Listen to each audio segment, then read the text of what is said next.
Hey, everybody, welcome back to Naturally Shattered.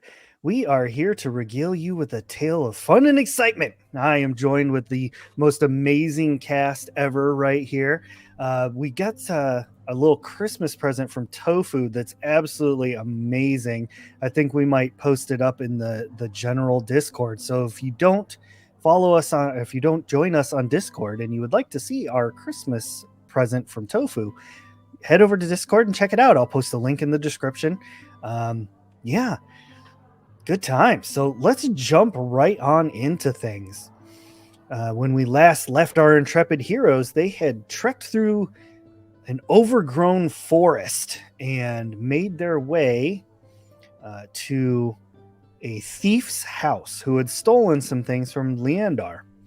After not discovering a thief, but finding all of the goods, there was some plundering, some laughing, some cahooting, and then everybody headed back to town. That is where we pick up our session for this evening. As you all are approaching the tavern, it's been about a week since the events of our last episode, and tonight, of all nights, a lovely snow is falling over the town of Hester. The smells of cinnamon and nutmeg and allspice fill the air everywhere as everyone bakes pies and other goodies, little cookies here and there. Garlands of popcorn and cranberry adorn the city as everyone decorates for the lovely festival of Yule. All of you enter the tavern as you've done many times over and gather after not seeing each other for about a week. So what we're going to do is I'm going to go around in alphabetical order, and I'm going to have everybody kind of just tell me real quick a little bit about what you've been doing in the past week. So let's start with Celeste. What have you been doing the past week? Okay, so where we left off, Celeste was having a little bit of a crisis of confidence. So, in terms of not feeling like she was useful enough to the group to justify them keeping her around. So, Celeste has probably spent a lot of the last week studying. She's trying to learn magic as fast as she can. She's practicing things. She's been having a play with the pieces of the staff of the Rune Lord that she found, and learning what that staff is capable of, at least the 4 pieces of it that she currently has. Um, yeah, aside from that, she's probably got herself a few better clothes and just general maintenance things to bring up to standard, I guess, from having just been shipwrecked. So that's probably Okay. the bulk of her last week. Perfect. Well, I will say that over the course of the last week, while figuring out this staff, you've managed to assemble the 4 pieces into like a solid piece of staff. They've all kind of locked together. And on occasion, when you're holding the staff just right, kind of thing, you get transported back to that mountaintop. It's always the same thing. Like you see that cairn of stones, but inside you can kind of see and feel a pulse, like a calling of the next Mm. staff piece, just like beckoning you to come and get it. Just doom, doom. Do I when I'm on the mountaintop, I can feel it. Can I feel it spatially, um, from where I am in the real world, I guess, in terms of, do I know if this thing is to the northeast or anything like that? Have I got any navigational information? Yes, it is. So you don't know, like, oh, hey, compass, like I'm going northeast, but it's like Mm. that birds that migrate south. It's, things of that nature, like that kind of feeling, like where it is. You could walk to it, kind of Mm. thing. Like you Mhm. know how to get to it. Now, whether or not you'd be able to like scale the actual mountain, who knows? Mm, But you feel where it is. awesome.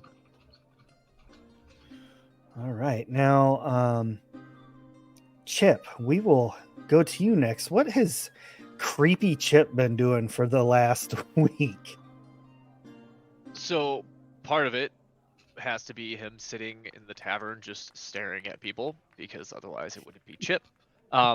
There's probably some times that he's actually been spying on Celeste, possibly like spitballs or something along those lines, something to just make what she's doing more difficult. Probably still keeping a track on everyone else to some degree to see what they're doing, but really just causing havoc in a very minor way. Mhm.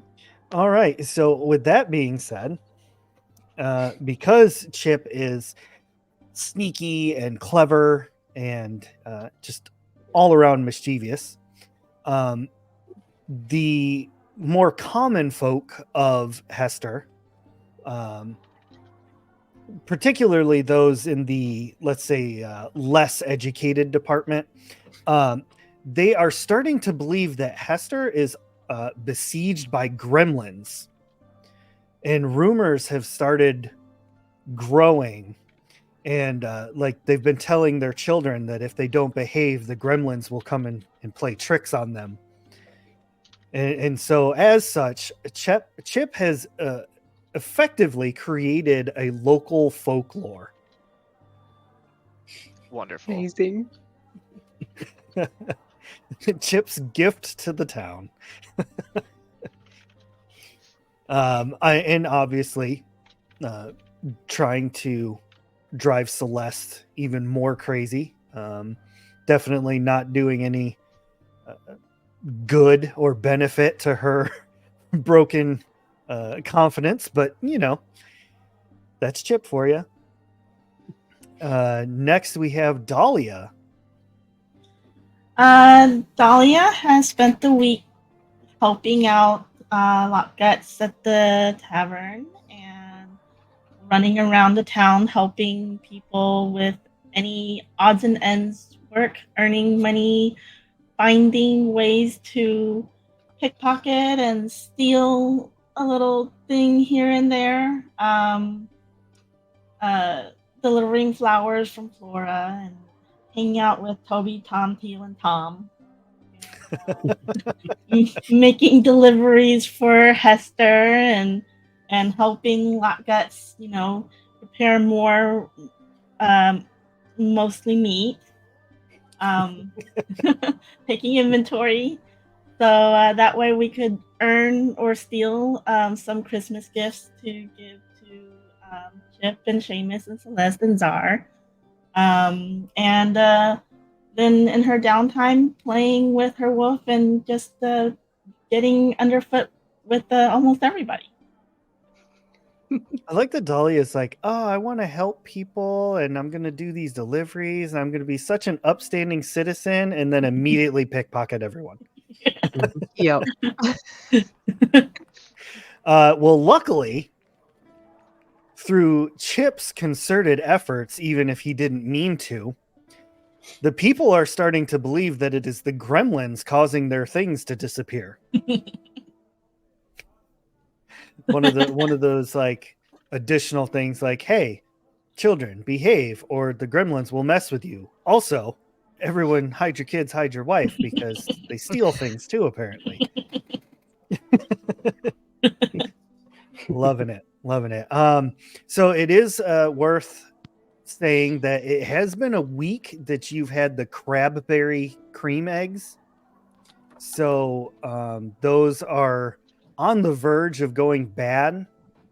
And what you've noticed is that the bag that you've been holding them in, you're starting to get kind of a pungent, low tide kind of smell coming from the bag. So I'll take those probably to some sort of bakery and I'll be like, just before they go bad, maybe we can bake these into some pastries. The baker seems very interested in this prospect, like maybe make some chocolate muffins or something. But the moment he breaks open one of the eggs, oh no, oh, and he pulls up a blue soft-shelled crab out of the egg, and Oh, it's kind of falling apart and slimy, and he's I'm not sure this will work, Miss Dahlia. I think that would be like the perfect ingredient for like some mocklet mini crab cakes. Mocklet. Oh no. I'll set right to work on that, Miss Dahlia. Great. I'll be back in a few hours to pick them up.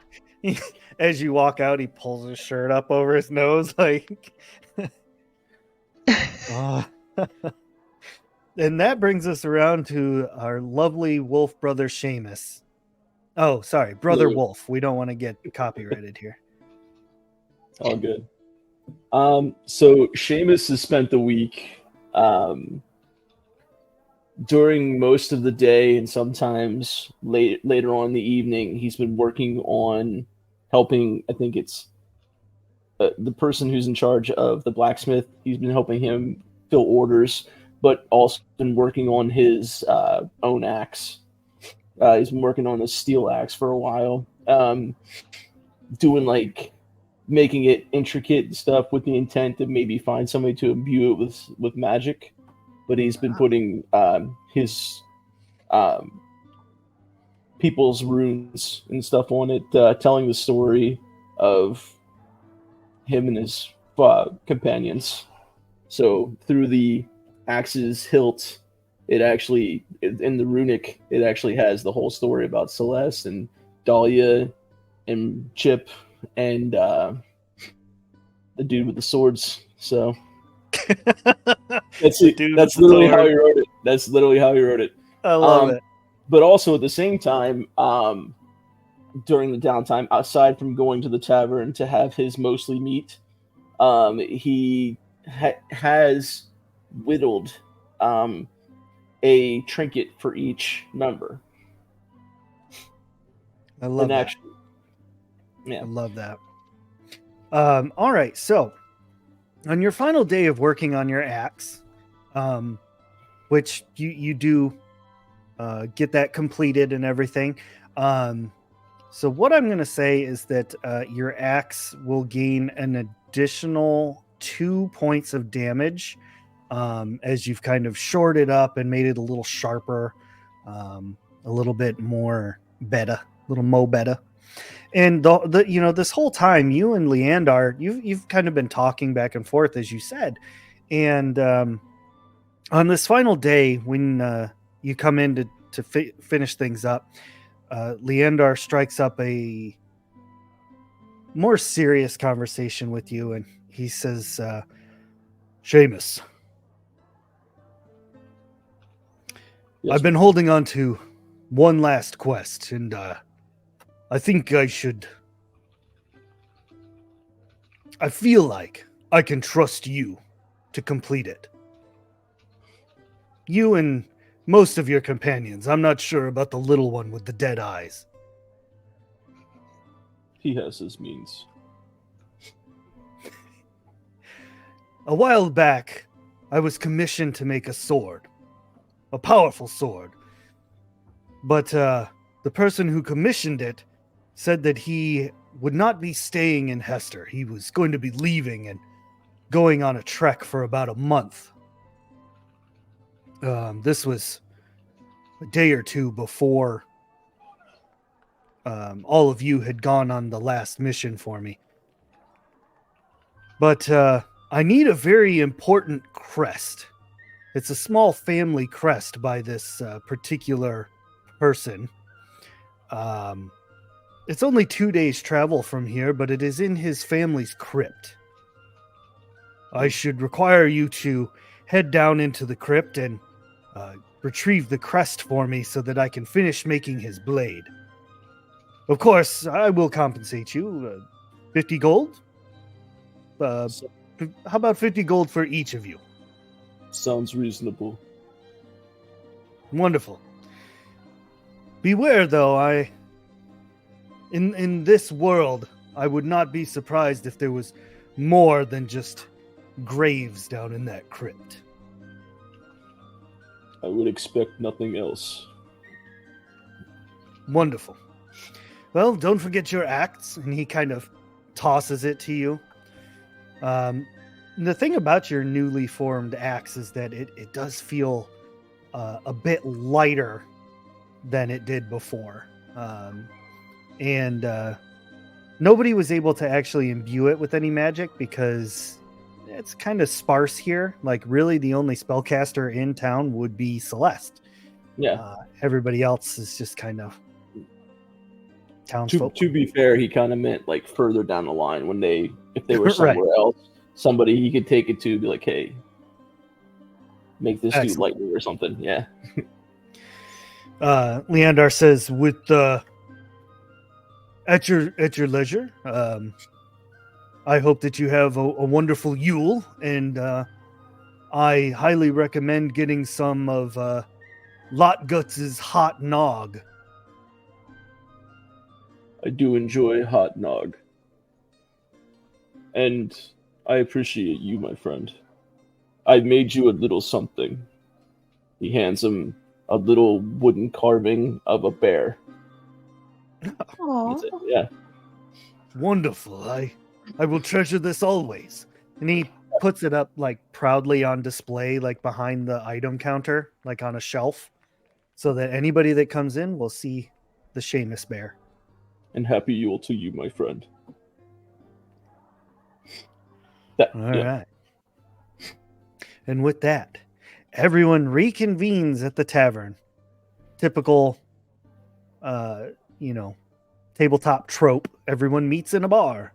All of you go in to see that it's kind of business as usual at the Weeping Dargoth, but there's definitely more pleasant smells coming from the place, and it almost looks like Lotguts has put down fresh straw on the floor, which he very rarely does.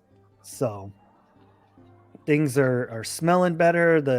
There's definitely like fresh pies and things set out, actual meat, like real, like Damn.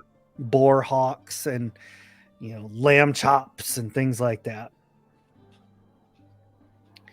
And so all of you enter and see each other in the tavern.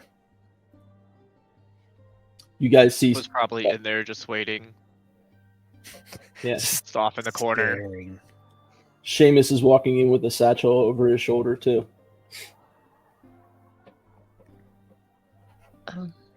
As he goes to the table to sit. Celeste is probably already sitting at the table, nose deep in a book, hands wrapped around a hot nog. Seamus, nice to see you. How have you been? I've been good, my friend. Oh, hot nog. It is very good. It is very yes. good. How are you? I see you've been reading a lot this week. I have. I've been trying to work on my magic just to see if I can get a little better and hopefully be a little bit more useful to everyone. What have you been up to? I've been working with the blacksmith, helping him with his orders, and I was working on my own axe, and I also made a little gift for everybody.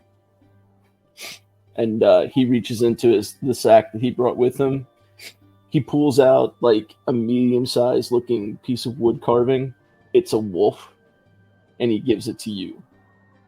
You don't believe this about yourself, but I believe you're as fierce and as strong as the wolf. Celeste takes the wolf gently from you, and the look on her face is almost like she's about to cry, and she just says, "Thank you. You have no idea how much this means to me." And You don't have to. Your potential is there. You have many gifts to offer. She wraps her arms around you and gives you a big hug. He gives you the bear hug back. Not too tight. Aw. Just like picks you up a little bit. Aw. Chip Bone seeing starts this actually popping. comes over to sit at the table. Ah, Chip. I have something. Is Dahlia here? Not don't- yet. I don't see Get up. her. Hop on in. He reaches in his We'll, bag. we'll know when Dahlia's here. Seamus reaches into his bag again and pulls out another carving. He holds it up and hands it to Chip. It's a carving of a cat with an actual working bell on it, much like the bell that was the one he kept playing with at the one shop. And he hands it to you. I know you really enjoyed that cat song, so I thought this would be a good gift for you. This is a gift. It's a gift. And unlike every other time, Chip actually Mhm. puts it into a pocket of his and just stares. Because we're friends. Friends. And now Dahlia is gonna come striding into the tavern. And be like This- yelling up, "Happy Yule, y'all!" I like to imagine Dahlia enters like Kramer. Just like, "Wah!" I was thinking about Martin Lawrence. Like finger guns at lock guts. Like, hey, you did great at the tavern. Looks good. Smells good too.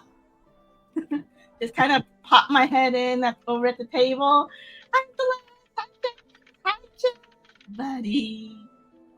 And I'm gonna drop my bag down onto the table and go and be like, "Look, y'all, I got us some fresh pastries made, mocklet mini crab cakes." It's like, Oh no. it Sounds smells like an a little interesting funky, combination. but I think it'll work. I think it'll work. It just pinch your nose when you eat it. That's all. Did you set it in front of us? Yeah, Seamus eats his right on immediately. the right As on soon as, the. as soon as it hits the table, he grabs it and eats it. Like he's not. It's like 2 bites. It's gone.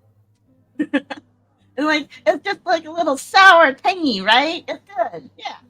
It's very good. It's very good.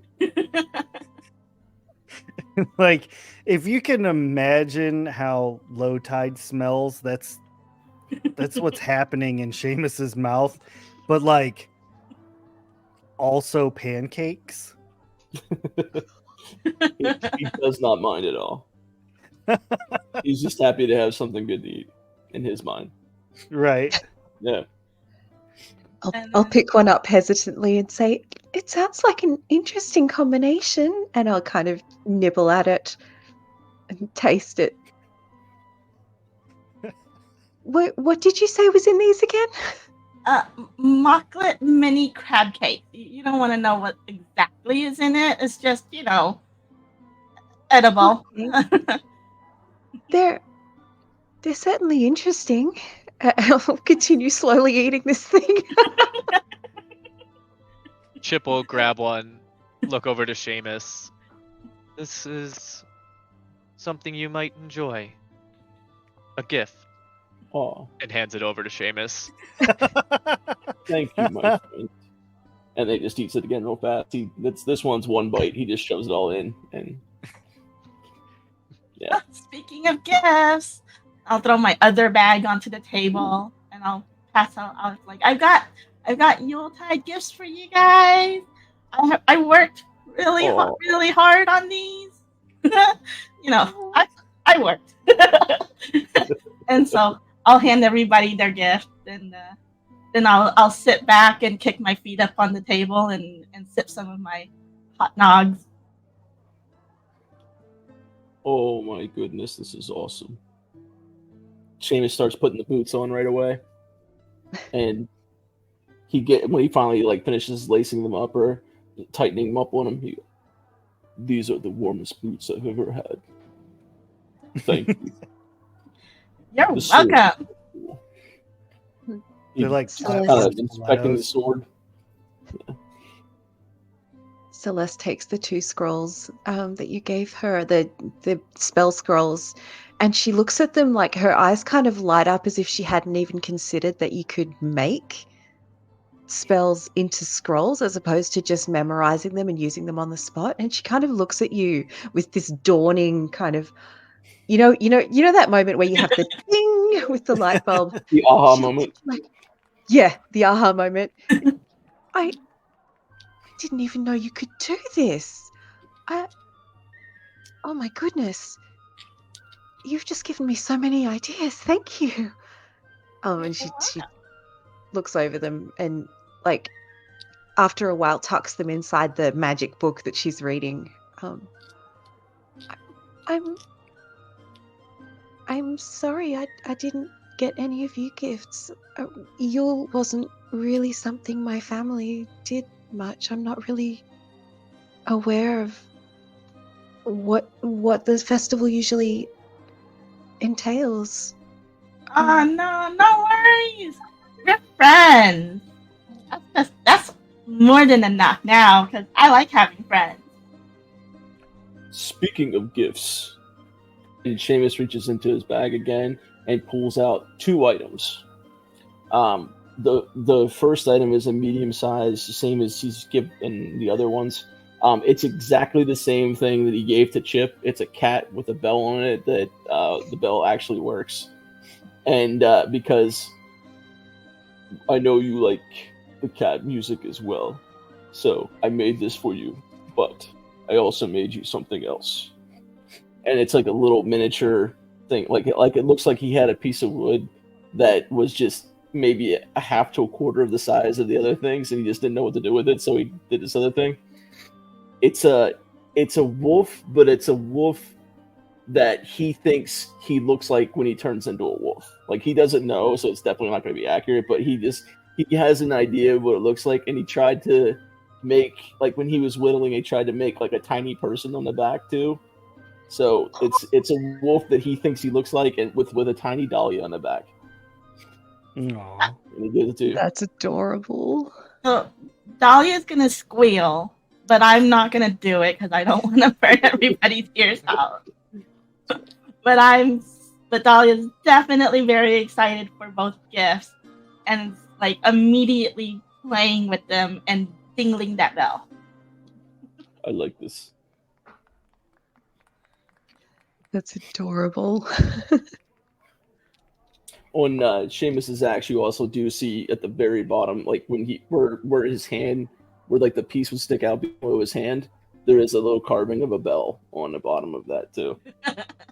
Aw. Not a working one though. Because he really like it. Not a working one on this one. He just carved it in there when he was telling the story of everybody because he liked the bell. Aw.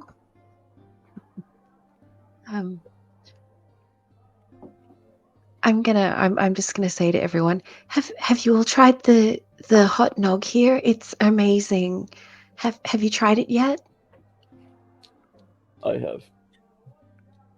I'm gonna be like, yeah, I helped Lockguts come up with the recipe, just like I came up with the recipe for the mock-up mini crab cake.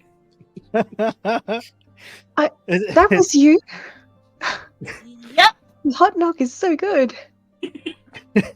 the hot nog. For anybody that happens to look over and see what Lockguts is doing, he basically has like mugs of eggnog lined up, and he's stirring it with foot-long hot dogs.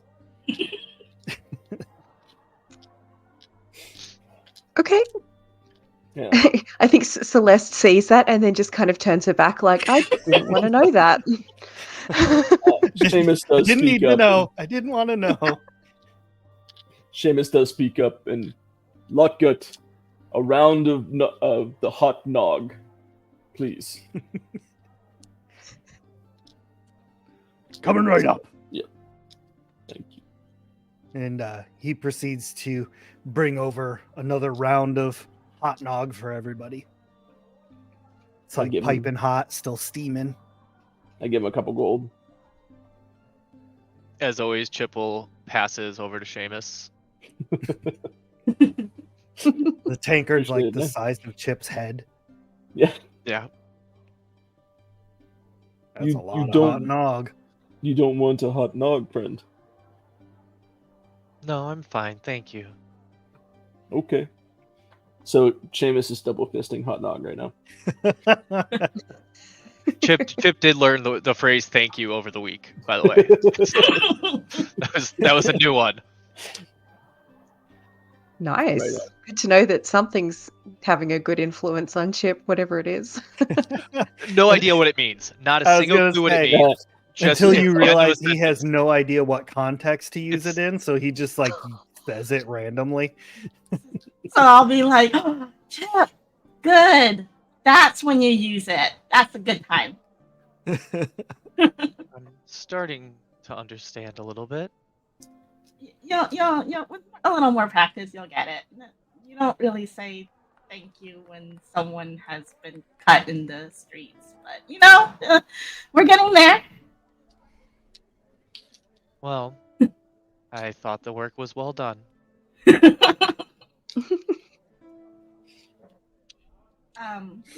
So does Seamus and Celeste have like his axe and her rod piece out, or is it in your pack?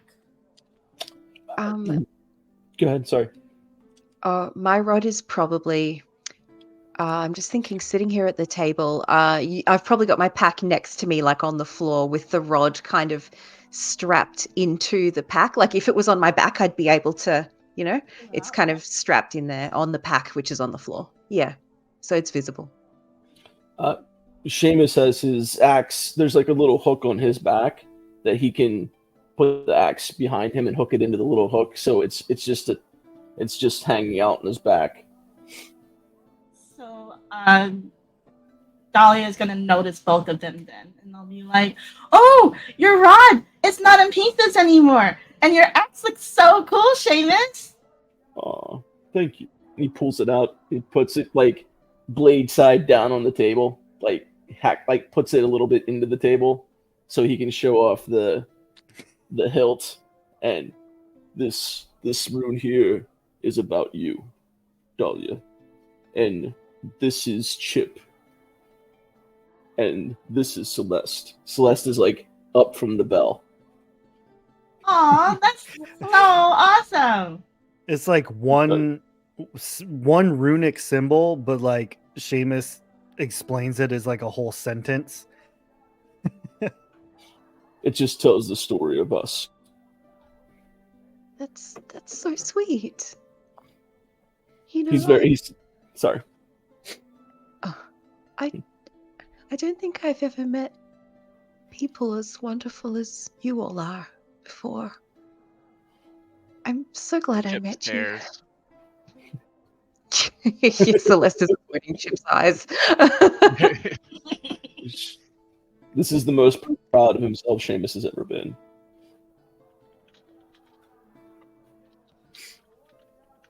Oh, I want to show you something. You know how the staff it's not in pieces anymore. I've worked out a couple of things about how to use it. So I'm going to pick up the staff and just give me one moment to find the spell. What school is levitate? You are Where asking is the it? wrong person. Levitate. I can't find you. Okay, I can't find it, so I'm just going to hopefully ad-lib something that makes sense mechanically. I want to hold the staff and cast levitate on myself, and just show off this new trick that I've learnt. So Ray, I'm not sure if you want to describe what happens, or whether you'd give me free reign on that one, or because I can't find the spell. So Yeah, I'm looking it up right now, but you can feel free to ad lib however you'd like. I mean, I'm sure it won't be that far off. Yeah. Okay, fair enough. So from sitting at the table, I think Celeste is holding the staff in front of her, and I think you see some symbols start to glow on the staff, in some like blue light, almost that's kind of like the lightning hue, and the staff kind of flares, and Celeste just begins to rise a little bit above her seat, and I think she allows her legs to straighten, and she ends up in a position where she looks like she's standing on top of the seat, but her toes are a couple of inches above the seat. And she's just looking down at you all, grinning happily and going, "This is so cool, isn't it?" Whoa! Right? How cool is this? Seamus is just looking in awe because he doesn't see magic that often. And Wait, what are purpose you does feeling this serve? gassy? Or, like, what is this? Pardon? Say that again, Dahlia. Are you feeling gassy, or what is this? What's going on? No, this is using the staff. I figured out there's a couple of different things I can do with it, and this is one of those things. I can only do it a limited number of times a day, I think. I've just been trying to work out the limitations and the parameters of what I can do, but so far I've been able to do this a couple of times a day. And yeah, there's other things it can do too, but I'm still working out everything. But yeah, I just wanted to show you because this is cool. That's so cool. And she And gently floats back down. What purpose does the floating have? To reach high places. Yeah, definitely. Like, if we need to pick apples from an apple tree. Interesting. Or, Very important. for example, if we're in a fight and I need to get myself out of reach so that I can heal you all without being worried about going down myself, I could. Oh, I understand. I've been working a lot on my healing as well, and I think I can heal. Not that I've had much healing to do over the last week, of course, but I've been working on that a lot, and I think I can focus better on the healing now, and I think I can probably heal better than before. So that should be useful. Yeah. Dahlia's gonna rub her hands together. It's like, excellent. Yeah. we can be less cautious. Oh no. Do you say that out loud or just like in your head? No, just in my head. Okay. All right. But you can see me rubbing my hands together and looking extremely gleeful. I'm going to take that naively at face value that you're happy for me. So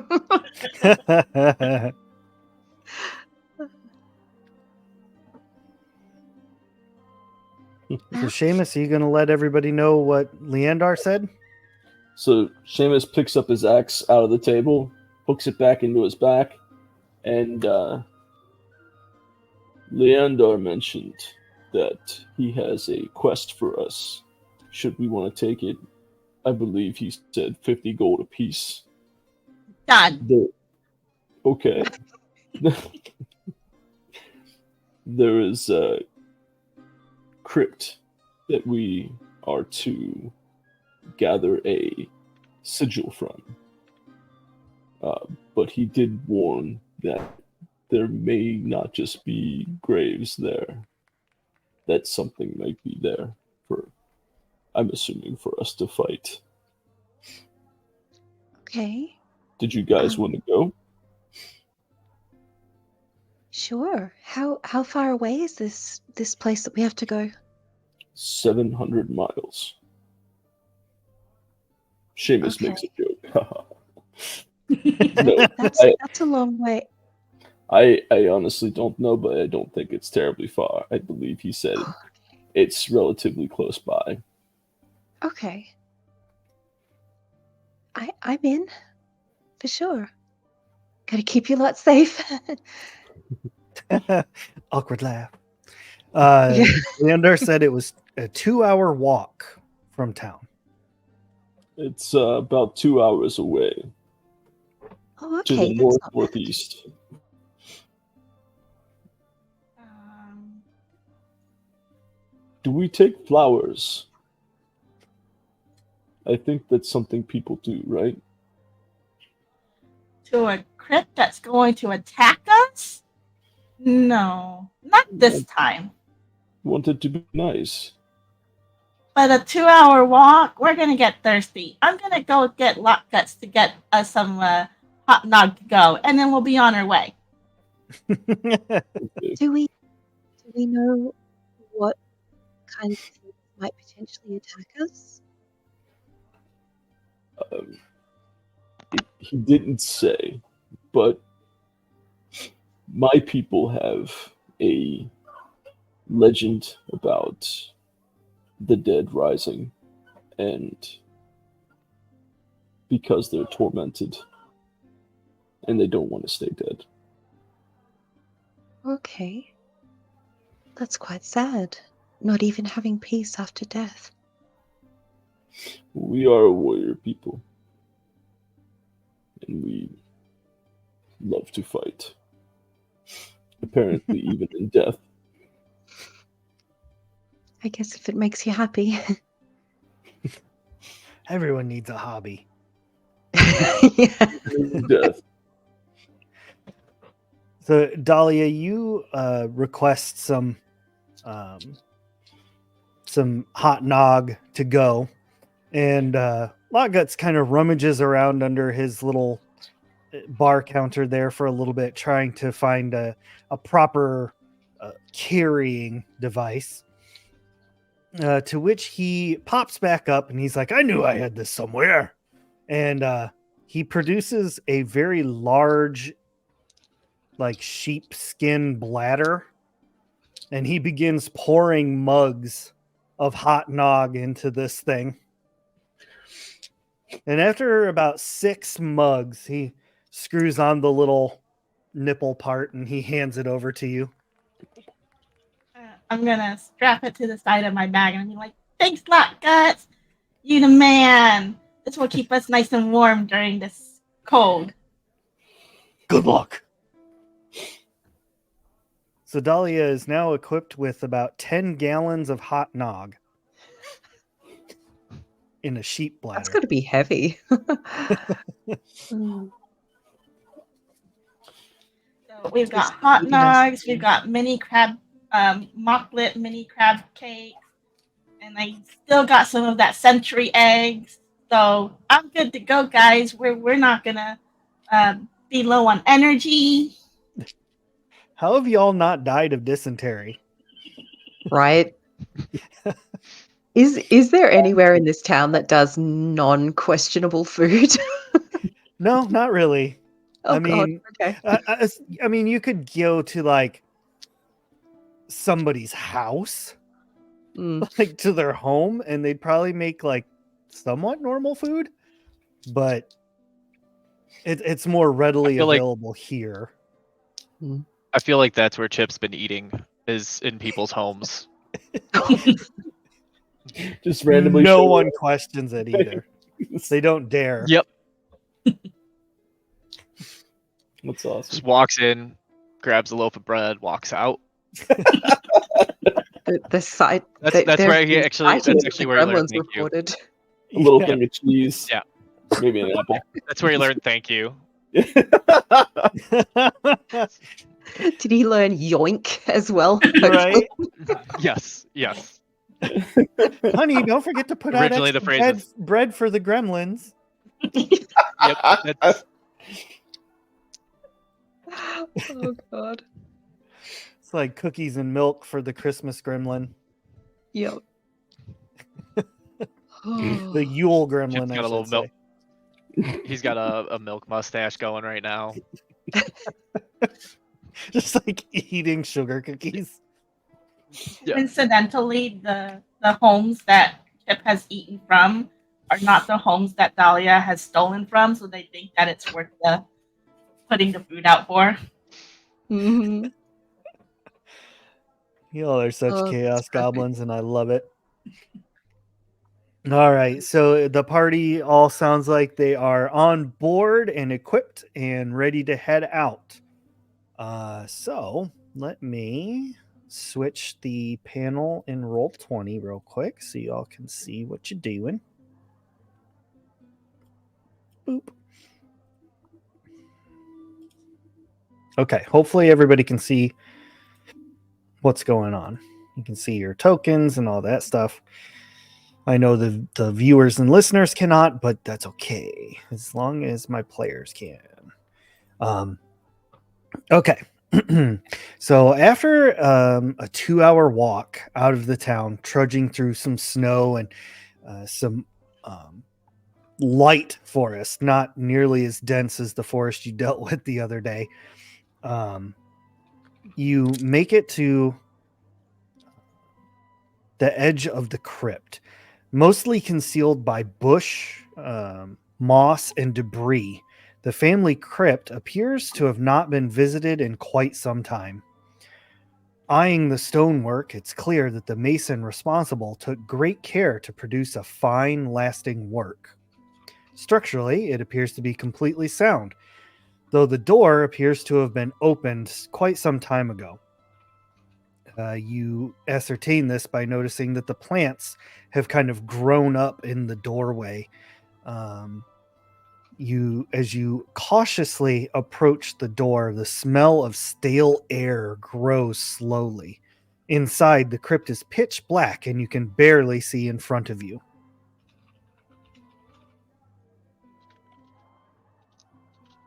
Okay. Having a quick look at the door, does the door look like it's just been left open from normal use, or like does it look like it's been busted through or anything like that? No, it's all intact. It's not damaged. It definitely looks like somebody opened it properly and then just kind of left it open. Okay. Who can make light again? Because I know I tried to make a torch and somebody made fun of it and used light on their own. Everybody looks down at Chip. Chip will summon his 2 weapons, and the soft purple glow will light up the area around us. I think 10 feet it was. Yes. Awesome. Are there any like Thank you. wall sconces or torches on the walls or anything? Not on the outside. But as if you head into the doorway, you do notice that. Let me just give you a description as Chip illuminates the room. As the room is illuminated from the corridor opposite the entryway, you all hear a whisper that says, "This crypt does not welcome you. Turn back, or you will be forced into death." Kind of like doing one of those, like looking around, trying to see where it's coming from. Through the soft glow of Chip's weapons, you see there's a number of sarcophagus and coffins laying in nice, neat rows. And on the walls, there are unlit sconces, as you said, like metal type torches. Did you guys hear the voice, or is it just me? I do not like this voice. Yeah. I'm gonna I call would- out into the darkness, and I'll be like, "Oh, what if we offer you some mocklet mini crab cake? Are we invited then?" You get no response. He threatened my friends. He does not get mocked with anything. No mucklet for the bad guys. Let us go find him. Seamus is on a mission now. He's mad. As Chip walks through, he puts a stone on the sarcophaguses. A stone on each one. Like a big stone, or like Yeah, to that's hold. what I'm No, wondering. no, like a pebble. A couple. I love it. That's Um, Chip. I'm gonna roll to go into sneak mode. Okay. It's good answer. Good answer. I'm going to have my staff out and ready to go. And I'm going to cast oak skin on myself to give myself a little bit of armor. Okay. Wonderful, wonderful. I heard it bloop. 71. Nice. Okay. Tofu is sneaking. Seamus, you're heading up the charge here. He's on a mission now. He's mad. I'll sneak Okay. in He's not getting somewhat too behind. far, to be fair. Yeah, I'll sneak in somewhat behind Seamus, but like not too close to him. Chip is lighting as much as he can for everyone as we walk through. Okay. Everybody is in their marching order.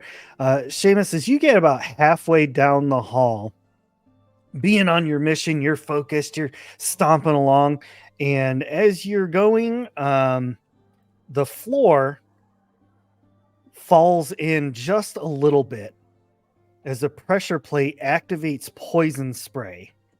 Uh-oh. I need you to make a stamina check. And this is something I can put stamina into as well, right? Correct. Okay. I'm gonna pump about 10 stamina into this. And I'm Okay. making what kind of a check am I making? I'm sorry. Stamina. It's just stamina straight up. Yeah. So you I got roll a a 70 D100 and add your 10 stamina that you want to add to it. Sure. I got a 76 standard with the 10 to be 86. Beautiful. So you are able to kind of like take a nice deep breath before this poison spray just like kind of shoots out of this unknown spot in the wall, and you take no damage.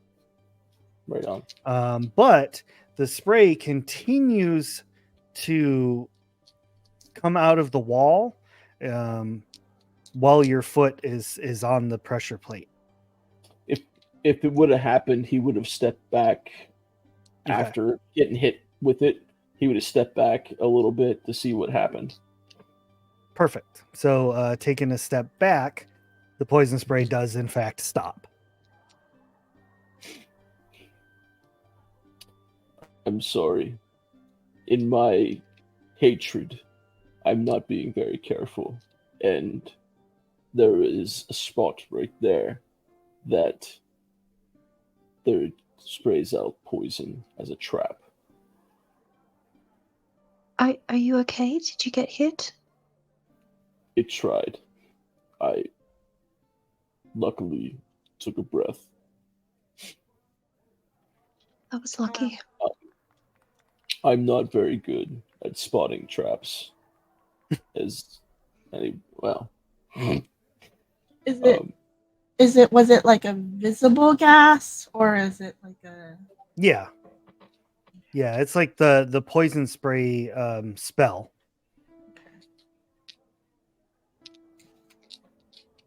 Can I have sometime over the week have purchased some basic survival supplies such as like a what do you call it? Like to light a flame? What do you call it? Flint tinder?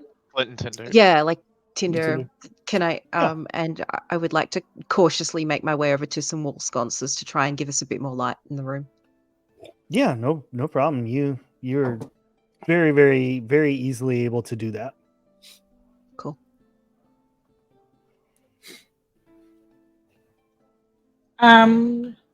While in sneaky mode, I kind of like to stand kind of like in the center and just kind of look around. The sarcophagus is anything significant, Like runes or No, they're just kind of unmarked stone coffins. I think at this point too, now that there's additional light, Chip will start to sneak around. Okay. So it's also okay. Got your sneak check of 54. You can it is possible to disarm traps in this game. You just need to roll a sneak check and beat the number that I have here. So obviously those with a bonus would be better at it, but anybody is welcome to try and disarm the trap if that is a route that you would like to take. You could also just kind of jump over the pressure plate. I guess that being said, Chip would try and disarm the trap prior to going all stealthy. And you said that's just another sneak check? Yep. That was much less than 33. Despite Chip's best efforts, you can't seem to figure out how to disarm this stupid thing. I will try to disarm also. Not any better. Again, No, that is better. Again, Dahlia tries to put in her 2 cents, and it's not working the way y'all want. It could be that this thing's just so old that it's hard to disable, or that it was just built so well. It's hard to tell. I'll give it a crack if you'll allow a third person to attempt. What are we rolling again? I missed that part. Sneak check. Okay.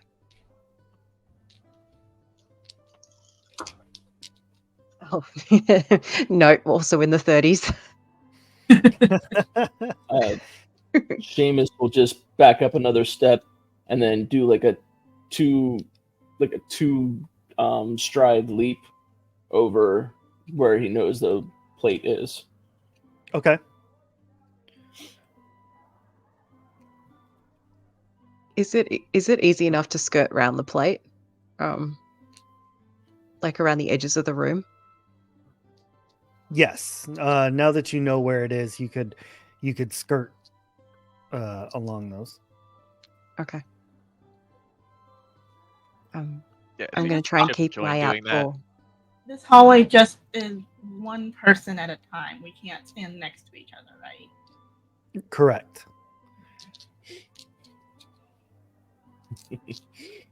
So Seamus Chip's like, nope. Seamus does the jump, and he cautiously moves forward one more step to right there. All right. With Chip coming up behind you, kind of illuminating in front of you, and Celeste lighting sconces along the way, the two of you can see with their backs to you, almost like worshiping this central coffin, are 2 skeletons. As you step from the corridor into a larger room, the light you bring dances along the walls. Looking around, you see several open coffins, and huddled around the coffin on the platform in the center of the room are a couple of skeletons. They slowly turn and brandish old, rusted weapons, but then you hear that whispering voice speak again. This time it is significantly louder, and rising from the center coffin is a spectral figure that says, "You should have left. Now you will join my disciples." Seamus quickly chimes in. Oi! Were you the one threatening my friends? I make no threats, only promises. Seamus runs at him. Love it. Leroy Jenkins. Yes. All right, so we're going to have everybody roll initiative, but I'm going to allow Seamus to get that freebie attack. I'm gonna do a heart attack and give him a heart attack. And that's pumping stamina into it, and it has to be a minimum of 20, right? Is that For a correct? power attack? Yeah, power attack. Sorry, Yeah, it has to be a minimum of 20 stamina. I'm pumping into it to make it happen. Okay. correct. All right. Yep. So I'm doing 20. I still have. Yeah, I'm good. Ooh, that's a 96 plus the 20 would be 126. Oh, you got a 96? I got a 96 plus the 20 would be 100 and Well, 116. I said 26. No. the 96 is a crit. Oh, okay. So you would do double damage from the power attack and then double that. Okay. So 16 and 16 would be 32, and then double 32 would be 64. Damn. Goodness. All right. Well, let's. He's a butthead. He threatened my friends. Well, I'm after Very, him. very true. Actually, so you do hit, but unfortunately, the special ability of a ghost is that they are immune to critical hits, Oh, but not good. to power attacks. Oh. So you still do your double damage. So double damage of the 32 or double damage of the 16? Double of the 16. So it'd be Okay, so 32. just regular 32 then. Okay. Well, that's a bummer. But a very, very, very good hit. The shadow figure is definitely taken aback by this. And then we roll the D100 for initiative too, right? Yeah. All right, that's 65 for me. 65. Celeste, what did you roll for initiative? I'm sorry. 79. Oh, Celeste. not- Sorry. Celeste was 55. 55. Okay. Cool beans. Well, that means that Dahlia, you are first. Okay.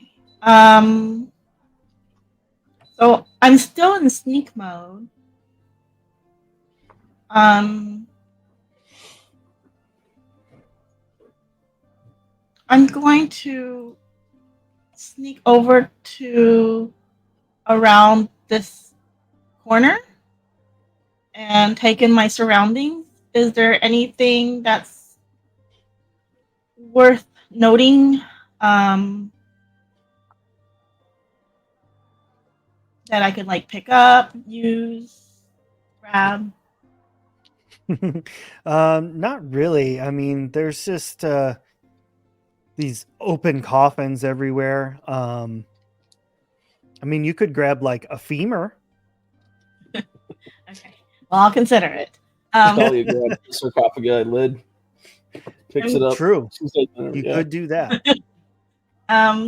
While in sneak mode, I'm going to throw like a couple of the mocklet mini crab cakes to try and distract these guys away from Seamus now that Seamus has kind of like made himself super known. Okay.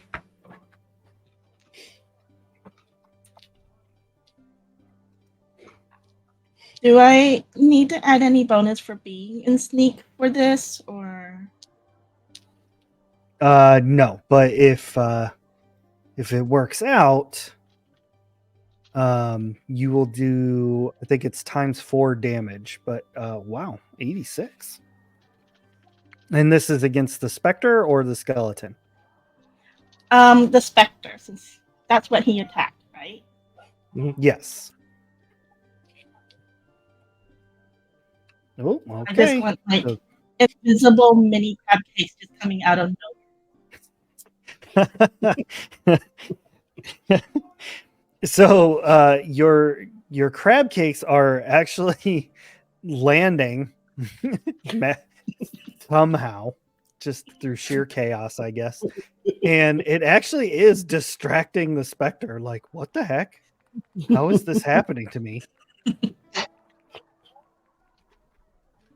Does it do any damage? I mean, these are fresh crab cakes. They're a little hot. Yeah, I'll put down that they do a little bit of damage. Okay, cool. It's a slightly warm muffin. Slightly warm. Maybe the specter's allergic to seafood. Just trying to keep him from like immediately attacking on Seamus. You're doing what? Trying to keep him from immediately attacking on you. Oh, I thought you said I immediately attacked Seamus. I was like, what did I do? I heard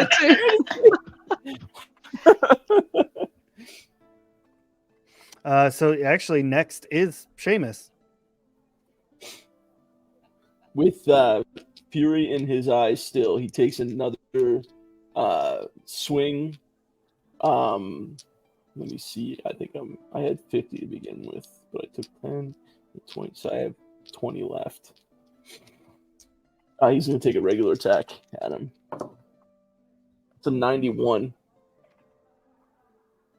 Wow. Plus Okay. my bonus. Hang on, my plus 5, so that's 96 total. 96 is a well, it might be a hit. Let me.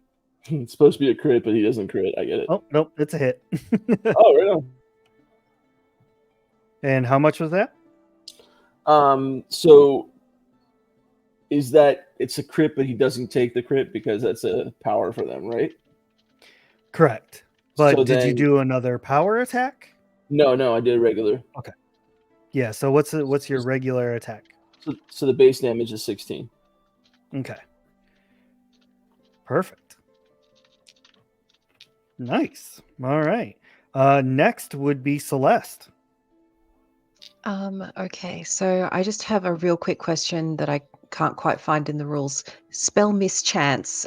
So if I have a spell mischance of 10%, that means if I roll 10 or lower, the spell doesn't work, right? So actually that is a defensive ability that you have that if somebody casts Oh, a I spell on you, you roll that mischance, and if it's below 10, you take no damage. Gotcha. Okay, awesome. Thank you. I had that round the wrong way. Okay. So I would like to cast. This is going to sound weird. Weird. I'm going to try to cast minor heal against the specter, assuming it is undead. So if it's undead, this should actually do harm to it. So, yes. So sorry, I'm. You're good. Oh. You're good. So Okay. you cast the heal. Now, because you're using it in an attack fashion, I do need you to make an attack roll.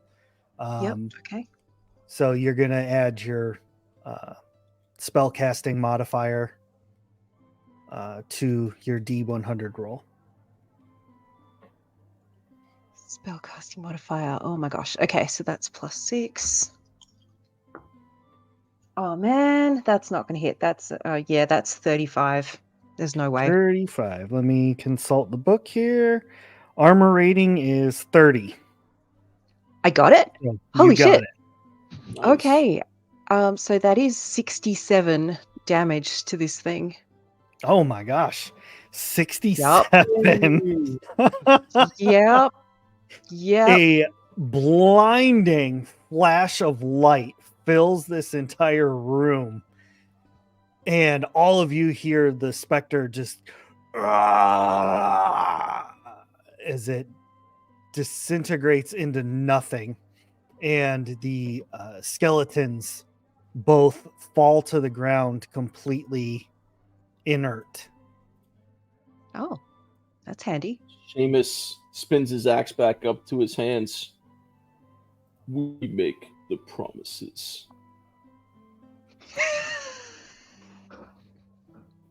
Fuck yeah. Yes, I am proud of myself for that one. You're right. Now, Seamus, where you're standing, you get a good look at this coffin where the specter had come out of. And down in the coffin, you find Sorry, it's not in a thing. I got to read something here real quick. Okay. We're doing stuff. Ah, yes. Okay. In the central coffin is the crest that Leandar seeks, along with a steel sword, Mhm. a tanned hide coat, and 300 gold coins. I pick up everything.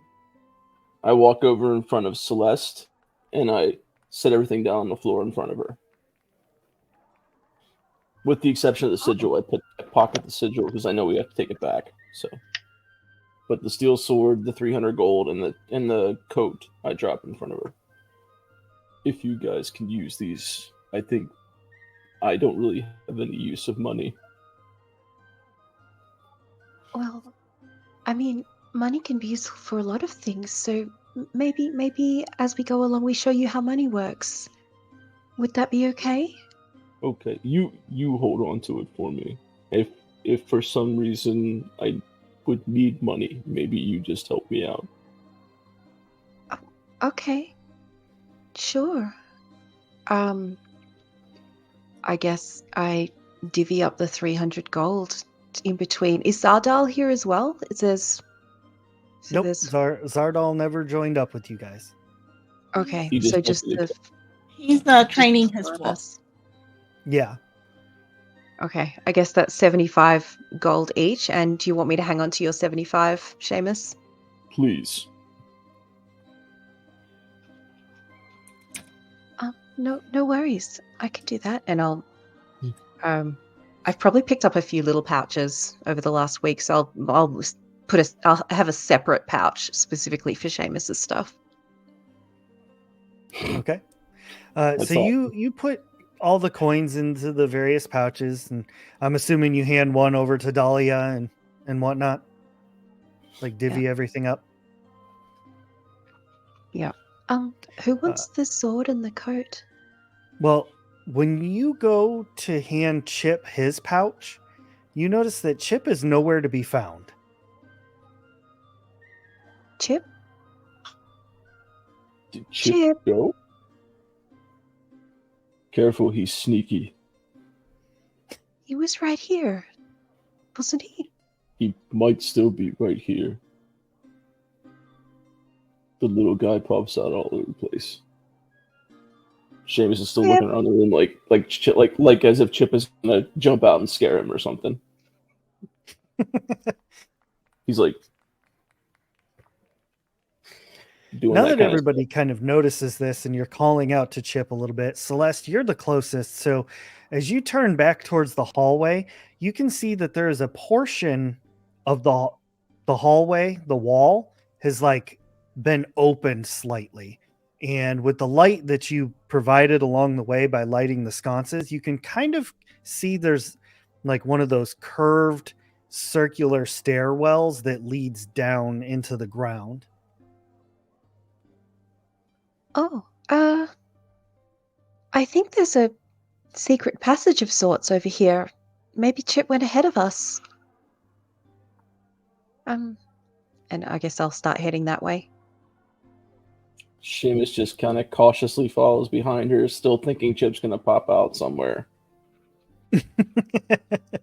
Okay. So he's still darting around a little bit, trying to All watch right. for him. You follow the stairwell down. Following, grabbing a femur on the way. Sorry, Uncle Bob, you won't need this. There's a little meat left on that one. You all proceed down into this very massive stone floored room. Lining or in two rows, there's a number of statues, two of which have been shattered into nothingness, it seems like. But given that all of you have existed in this world, you know that these statues are all of like iconic heroes from yesteryear, like Nathaniel, who was he created the Risan. He created the humans from the elves, and as such, earned the name the Father of Monsters. There's Visaville, who was the original Norethald who conquered much of the world of Erethe in order to bring order to the world and things of that nature. But anyway, all of these statues are of these iconic people from yesteryear. And when you get down into the thick of it all and you're taking this all in, you can see Chip is standing way down at the other end of the room with his back to you, and he's kind of staring at this weird stone device. It's essentially a gyroscope, but it's made of like this quartz-like stone, and as the different rings kind of spin through, you can hear what sounds like a heartbeat every time all of them line up. It's like on the rings themselves, you all notice very clearly there's glowing ancient Athelian runes on one ring. On a second ring, there is Ilriez, which is the cat people of the world who were the first to ever use potency. They were basically the creators of magic within the world of Erethe. And on the final ring is the writings of those that rule the underground, the underlings. And then in the central disc is just thousands of binding symbols, which is what Celeste can pick out pretty easily. Like, these were symbols that are used to bind very powerful creatures. And as you all are like, whoa, what is happening here? Chip turns around slowly in Chip fashion, and you see his eyes have gone completely solid black, but simultaneously the blackness is like moving within his eyes. 2,000 eyes sought the seal. 1,000 souls exchanged for the one. Your story has only begun. You are the tools, chosen by Lamkai itself, handpicked to further our mission. Now, I will show you my true purpose. Chip just kind of like does this backwards, like limp body kind of thing, and his body gets wedged in between the spinning rings and brings the whole machine to a grinding halt. All of the letters and runes begin to explode with potent magic, just boom, and the center disc cracks in half. Pouring out of this disc is a pure black cloud. It has like amorphous tendrils that start reaching out across the room. And within this cloud, there are millions of red, white, and purple sets of eyes that stare directly at all of you, causing just hair all over your body to stand on end. And that's when you hear... Once more, I am free. Free to remake the world under my watchful eyes. Witness the beginning of the new age, young ones. Witness the shattered dawn